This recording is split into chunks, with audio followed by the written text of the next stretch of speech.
श्री जगदीश प्रसाद गुप्ता छत्तीसगढ़ शासन में chief engineer के पद से रिटायर होने के बाद श्री द्वारिका महाराज स्मृति न्यास के तत्वाधान में श्री द्वारकाधीश एवं बागेश्वर महादेव मंदिर का वर्ष 2005 में अपने पुत्रों इंजीनियर कुंजन गुप्ता एवं इंजीनियर भुवन गुप्ता के सहयोग से अवंती विहार रायपुर छत्तीसगढ़ में निर्माण करवाया। श्रीमद् भागवत कथा, राम कथा, गीता तत्व, वेदांत आदि के तात्पर्य को व्यासपीठ से कहने के कारण संतों द्वारा इन्हें आचार्य श्री जगदीश भी कहा जाता है। अपना संपूर्ण जीवन परमात्मा की सेवा में दिया उन्होंने परमात्मा भगवान श्री द्वारिकाधीश के दिव्य गुणों और कर्मों को लेकर अभी तक 15 ग्रंथ लिखे हैं, जिन ग्रंथों को भारतवर्ष के जगत गुरु और महापुरुष संतों के द्वारा आशीर्वाद प्राप्त हुआ है। उनके ग्रंथ श्वेताश्वत रूपनिषद, सरलतम बोध के प्रथम विचार, जीवात्मा और प्रकृति के शासक परमात्मा का उद्बोधन सुन रहे हैं आप।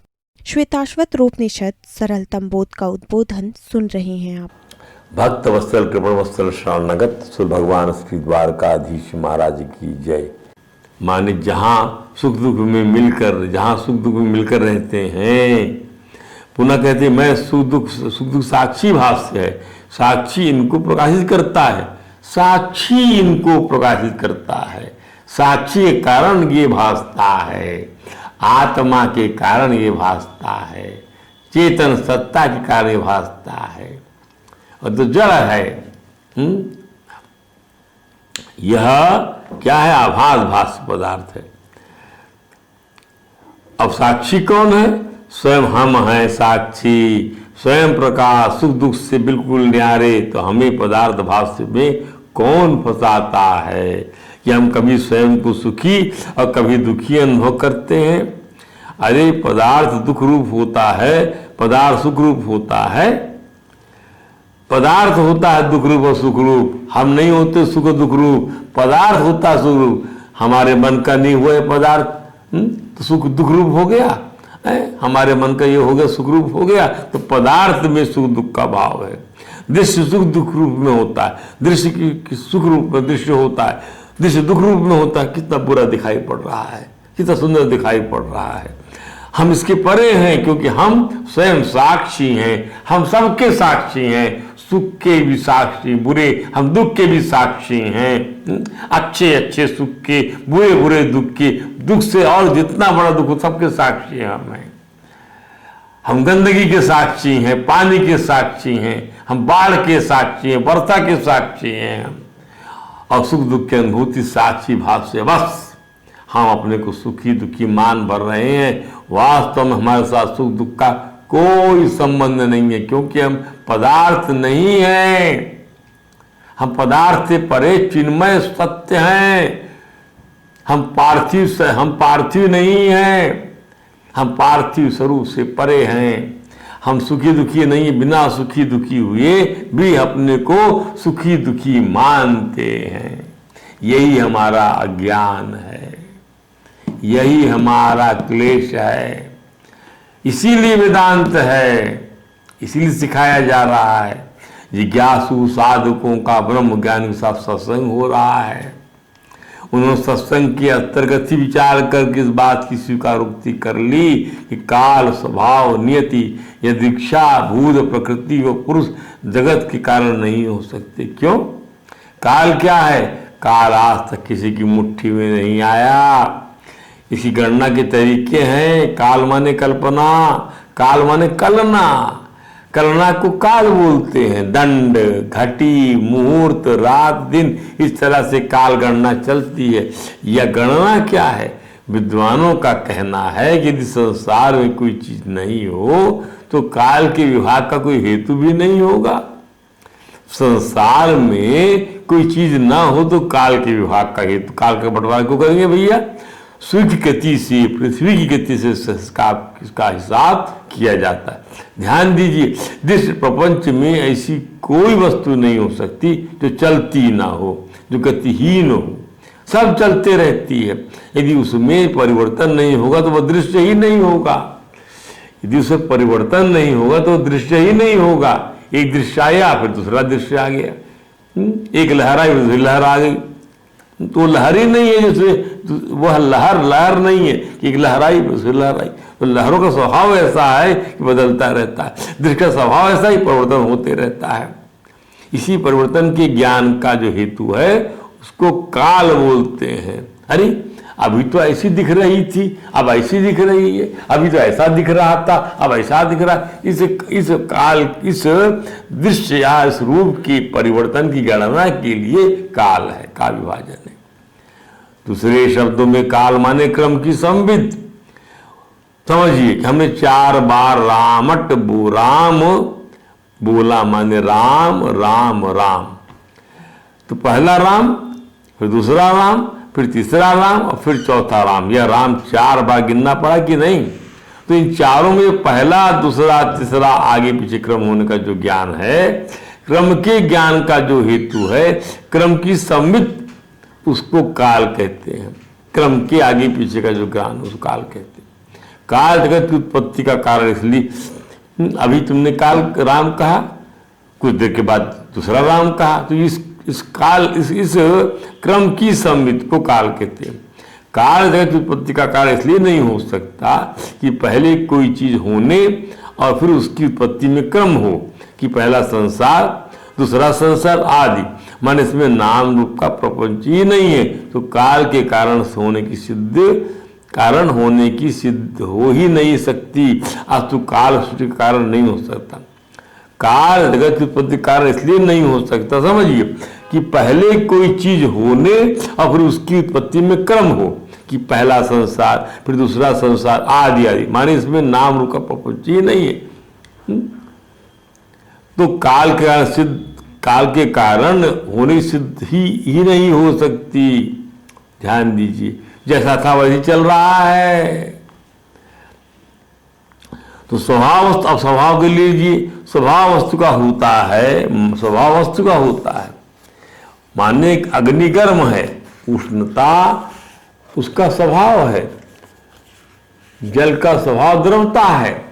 तो वस्तु के स्वभाव की काल में अभिव्यक्ति होती है।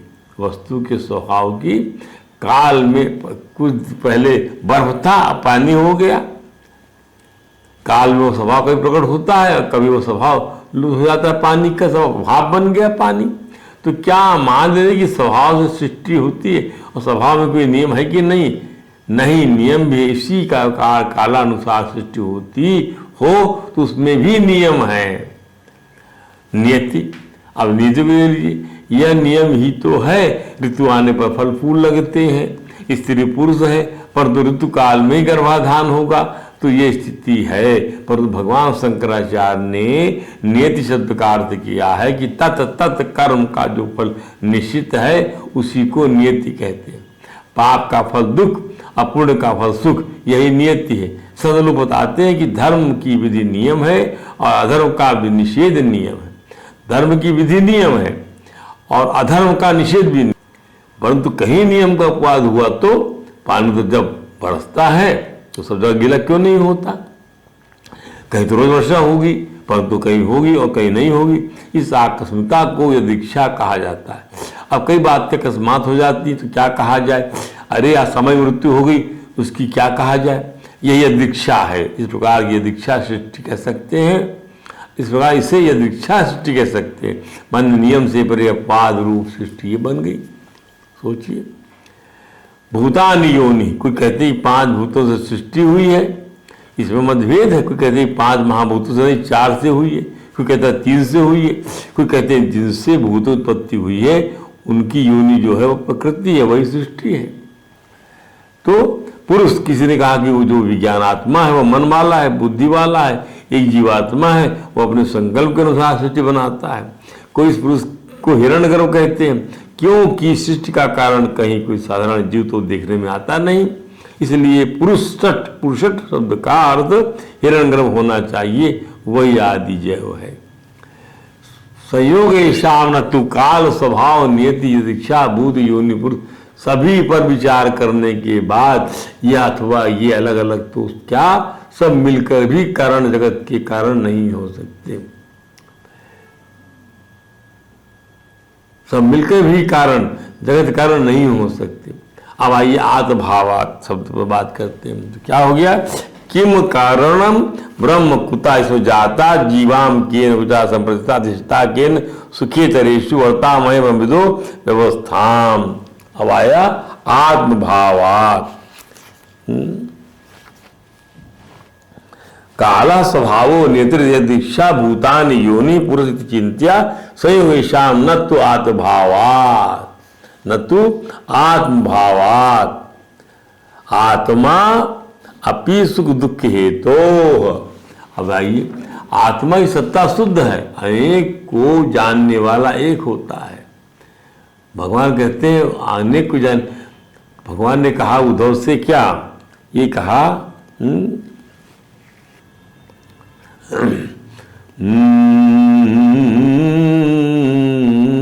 अदंती च एका अदंती च एका गिरिधा ग्रामे चरा अदंती च एका फलमस्य गिरिधा ग्रामे चरा एको अरण्यवासा हंसा या एकम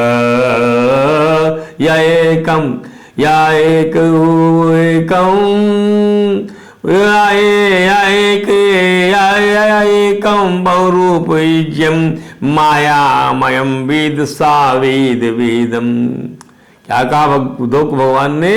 यही उद्धव ध्यान दो। क्या क्या कि आत्मा अनेक को जानने वाला एक होता है। मैं एक हूं और सारी अभिव्यक्तियां मेरी हैं। स्वामी अखंडानंद जी कहते हैं कि अनेक वस्तु दुनिया में दिखलाई पड़ रही है तो इनको जानने वाला व्यक्ति एक है।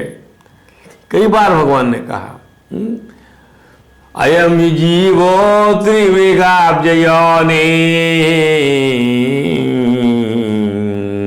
अव्यक्तो एको सा वैसा याद्या।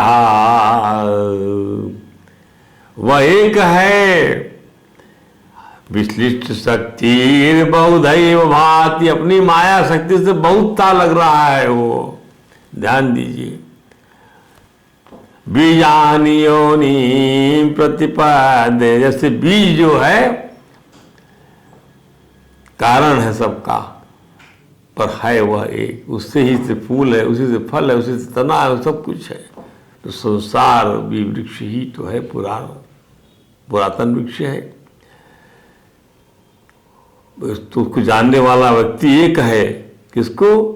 जो अनेक वस्तु दुनिया में दिखलाई पड़ रही है उसको जानने वाला व्यक्ति एक है। आँख से मैं देखता हूँ, कान से मैं सुनता हूँ, पाँव से मैं चलता हूँ, मन से जो मैं सोचता हूँ या जो मेरे लिए है, ये सब है, ये मेरे औजार हैं।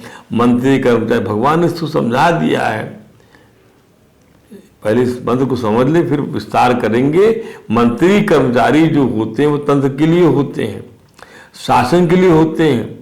सबके सब मिलकर संविधान के अनुसार कर्म करते, शासन के लिए काम करते, एक राष्ट्र के लिए काम करते, एक विश्व के लिए काम करते, पर करते सबके सब एक व्यवस्था के लिए, एक तंत्र के लिए।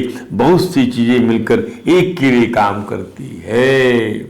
सब मिलकर एक भारत राष्ट्र के लिए काम करते हैं और सब राष्ट्र मिलकर विश्व के लिए काम करते हैं। आत्मा की सत्ता सिद्ध है, इसलिए सब के सब अनेक हैं और आत्मा एक ही है। ये सब के सब सेवक हैं और आत्मा स्वामी है। इसलिए उपरोक्त कारण स्वतंत्र कारण नहीं है। उपरोक्त कारण काल, काल, स्वभाव, नियति, दृक्षा, ये कारण स्वतंत्र नहीं है। जीवात्मा ये जो है आत्मा के अधीन है। इसका अर्थ ये नहीं कि आत्मा सृष्टि कारण बन गया। आत्मा जब एकदेशी होता है तो वो जीवात्मा कहलाता है। ये भी ध्यान दीजिए। उस देह पर बैठकर जीवात्मा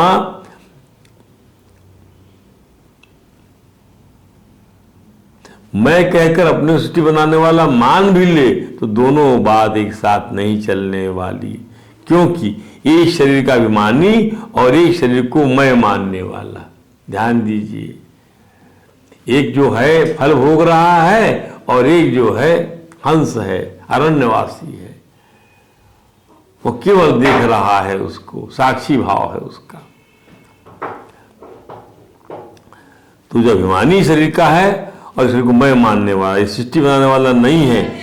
एक बात और, ऐसी सृष्टि बनाने वाली ही सुख दुख के पराधीन देखे जाते हैं। सुख दुख न चाहने पर भी उन्हें दुख मिलता है और सुख चाहने पर भी नहीं मिलता।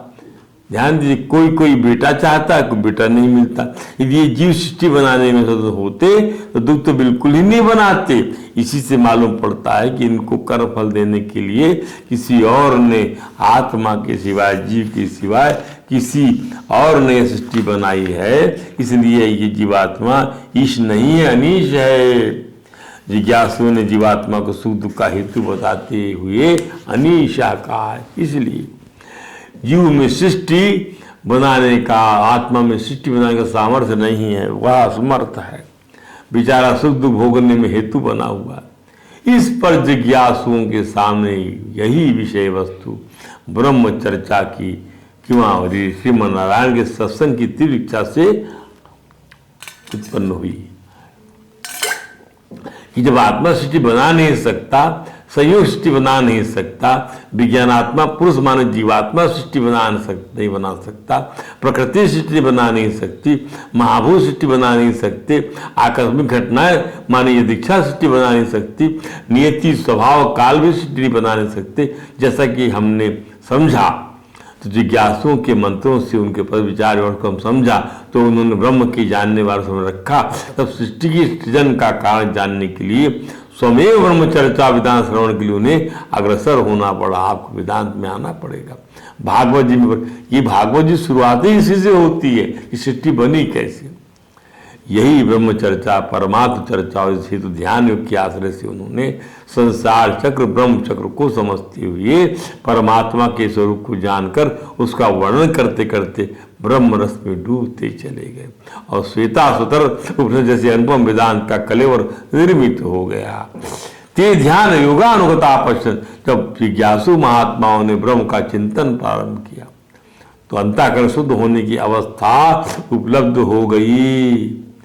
भगवान का चिंतन करेंगे तो अंतःकरण शुद्ध हो जाएगा। तो उन्हें आत्म अनुभूति होने लगी। देवा शक्ति स्वगुण ही निगूढ़ाम, कि वह शक्ति जो है अपने गुणों से ढकी हुई है, अर्थात परमात्मा की स्वरूप अचिंत्य शक्ति सत्वरज और तम से ढकी हुई है। इसी बात को हमने पहले श्रीमद् भागवत को उद्धृत कर देकर भगवान ब्रह्मा जी द्वारा देव नारद को उपदेश समझ लिया है। दूसरे शब्दों में परमात्मा की चिन्मय शक्ति को त्रिगुणात्मक आवरण ढके हुए है, परंतु वह स्वयं आवरण से परे है। परमात्मा की जो अन्यवचनीय आत्मशक्ति है वह आत्मा से भिन्न नहीं है। दूसरे शब्दों में कहते हैं कि भिन्ना भिन्ना भित्वेन, माने न तो उसको भिन्न रूप में निर्वचन करके बता सकते हैं और न तो अभिन्न रूप से उसे अभिन्न रूप से, क्योंकि भिन्न तो है ही नहीं, क्योंकि परमात्मा के सिवा दूसरी की वस्तु है ही नहीं, तो अभिन्न भी नहीं है। क्योंकि परमात्मा अद्वितीय असंग उदासीन है और ये शक्ति नाना प्रकार प्रजन्म रखती है, तो और ये सारे उसी में रचे जाते हैं। तो ध्यान योग का अभिप्राय ये है कि वृत्ति ब्रह्माकार हो जाए। ब्रह्माकार वृत्ति अज्ञान को मिटाती है। ध्यान योग की आवश्यकता ही इसलिए है कि वृत्ति को केवल निषेधाकार नहीं बनाना है। अब चित्त में विषय आ जाए तो निषेध करें, ऐसा नहीं है कि ब्रह्म के अलावा दूसरा जब कोई है ही नहीं तो चिंतन दूसरा होगा तो ध्यान योग तो नहीं हुआ ना, विषय योग हो गया, विषय योग चित्ताकार हो गया। वेदांत के अनुसार सत का ज्ञान ब्रह्म ज्ञान है, चित्त का ज्ञान ब्रह्म ज्ञान है, आनंद का ज्ञान ब्रह्म ज्ञान है, सत का ज्ञान ब्रह्म ज्ञान, सचित का सार भी ब्रह्म ज्ञान और आनंद का ज्ञान ब्रह्म, अद्वितीयत्व का ज्ञान ब्रह्म ज्ञान, यह ज्ञान का निवर्तक होता है। इसलिए तत्वम अस्यादि महावाक्य जन जो वृत्ति है वह ज्ञान को निवृत्त करती है। यही बात ध्यान में रखना चाहिए। ध्यान योग का अर्थ है किसी का ध्यान चित्त की एकाग्रता, परंतु किसमें चित्त एकाग्र किया जाए, चलो मान ले जिसको हम नहीं जानते उसी का चिंतन करने से उस पर के सारे पर्दे अपने आप हटने लग जाएंगे, वही अनजाना जाना हो जाएगा, ध्यान में प्रकट हो जाएगा। गीता भगवान ने कहा, कृष्ण ने यही बात, ध्यानेनात्मने पश्यन्ते केचित् आत्मानम् आत्मना ध्यान से कोई अपने परमात्मा को अपनी आत्मा से अपनी आत्मा में देखते हैं।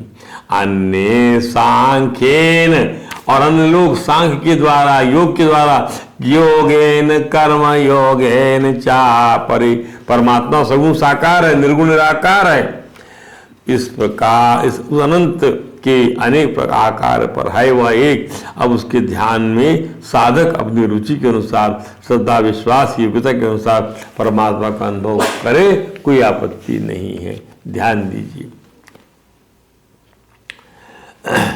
अरे जो संबंध विच्छेद प्रकृति और पुरुष को अलग अलग जानने से होता है, जो संबंध विच्छेद प्रकृति को अलग कर दीजिए, उसको अलग करने से जाने होता है। जो संबंध विच्छेद प्रकृति को अलग अलग जानने से जो संबंध विच्छेद होता है, यह संबंध विच्छेद ध्यान से भी होता है। स्वामी राम सुखदास जी का कहना है कि ध्यान न तो चित्त की मूल वृत्ति में होता है और न क्षिप्त वृत्ति में होता है। ध्यान विक्षिप्त वृत्ति में आरंभ होता है, विक्षिप्त वृत्ति में। चित्त जब स्वरूप में एकाग्र हो जाए तब समाधि होती है। एकाग्र होने पर चित्त निरुद्ध हो जाता है।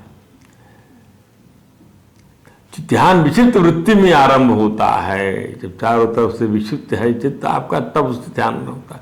और चित्त जब स्वरूप में एकाग्र हो गया तब समाधि हो जाती है। एकाग्र होने पर चित्त निरुद्ध हो जाता है। दूसरे शब्दों में चित्त का निरुद्ध होना ही माने चित्त की ऐसी निरुद्ध अवस्था में चित्त को फिर संसार का, शरीर का, वृत्ति का, चिंतन आदि का भाव नहीं रह जाता। ऐसा स्थिर चित्त संसार, शरीर, वृत्ति, चिंतन से भी उपरत हो जाता है और ध्यान योग्य अपने आप से अपने आप में अनुभव करके संतुष्ट हो जाता है। इस ध्यान योग की अवस्था में जिज्ञासु ब्रह्म ज्ञान की प्राप्ति के लिए सत्संग में जुटे साधकों के हृदय में परमात्मा प्रत्यक्ष हो जाता है।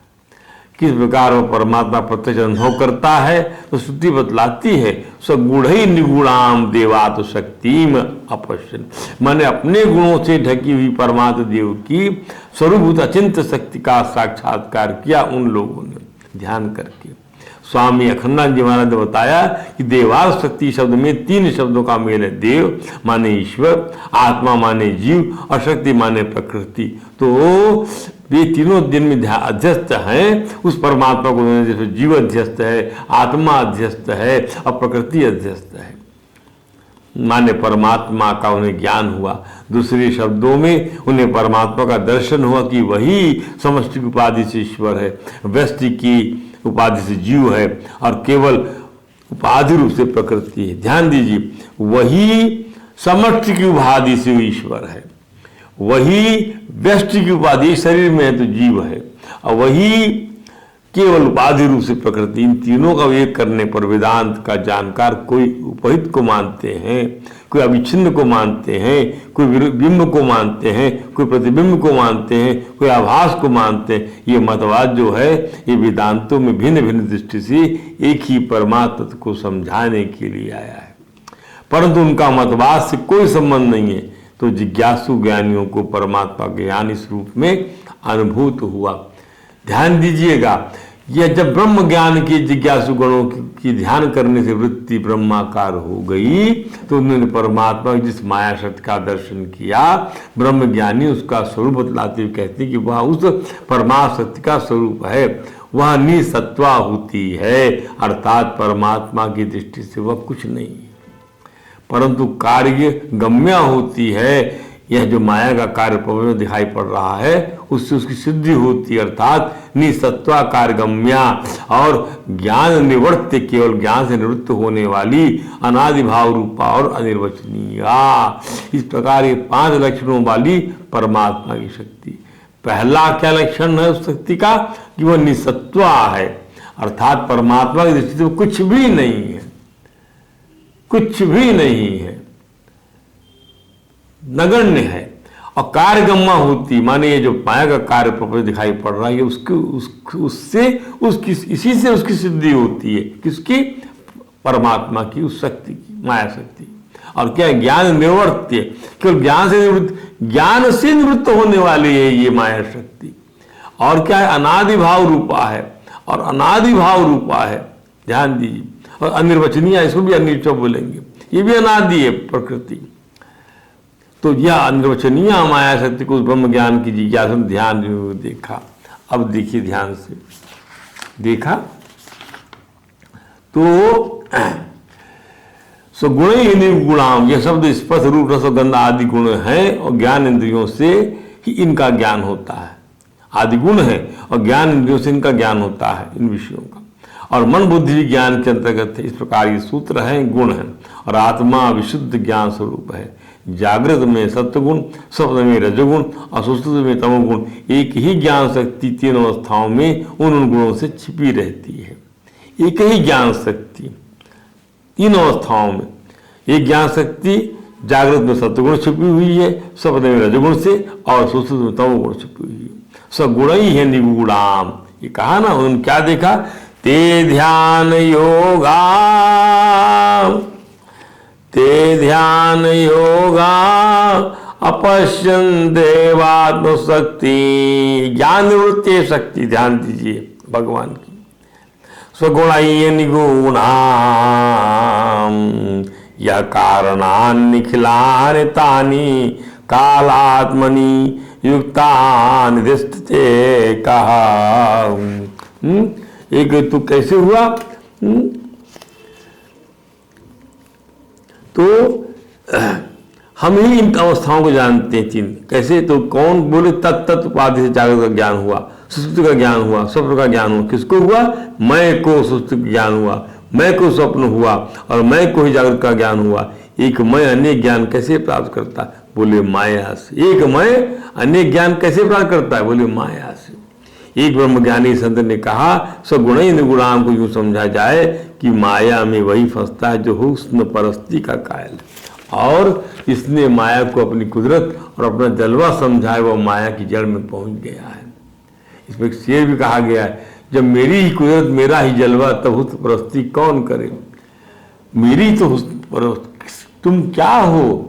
मेरा ही जलवा है, यानी परमात्मा ही पर न तो मैं रहूं ना मेरी आरजू रहे, तू रहे न तू रहे और तेरी आरजू न मैं रहूं, न मेरी आरजू रहे तू रहे और तेरी आरजू रहे, न मैं रहूं न मेरी आरजू रहे।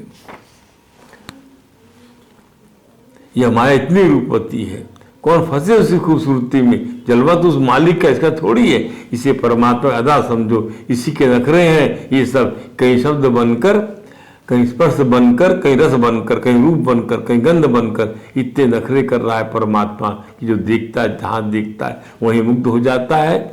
और वह परमात्मा सगुण ही निर्गुणाम कहा जाता है, माने वह खुद छिपा हुआ है। लोग उसके बगीचे को देखते हैं, बगीचे के मालिक को नहीं देखते। तो वही संपूर्ण कारणों पर, माने काल से लेकर आत्मा तक, तानी कालात्म युक्तानि निखिलानि कारणानि अधिष्ठितति। संपूर्ण कारणों शासन करता वही काल पर, वही स्वभाव पर, वही नियति पर, यदि इच्छा पर, भूत योनि आत्मा सबका संयोग, इन सभी को जो सत्ता स्फूर्ति दे वह अपना आत्मा है। असल में वही परमात्मा, और उसी में माया से ही यह सृष्टि दिख पड़ रही है। माया के सिवा दूसरा कोई कारण नहीं है। यही बात जो है ब्रह्मा जी ने भगवान नारायण, श्रीमन नारायण से समझकर देवर्षि नारद जी की जिज्ञासा पर श्रीमद् भागवत में सृष्टि विज्ञान के द्वारा परमात्मा का निर्गुण कर समझाई है। कारण कार्य रूपी ब्रह्मचक्र के सापेक्ष में है संसार। इस बात को हम कल आपके सामने रखेंगे। आज यहीं पर कथा को और इस प्रवचन को विश्राम देते हैं। हरे राम राम राम हरे हरे, हरे कृष्ण कृष्ण कृष्ण हरे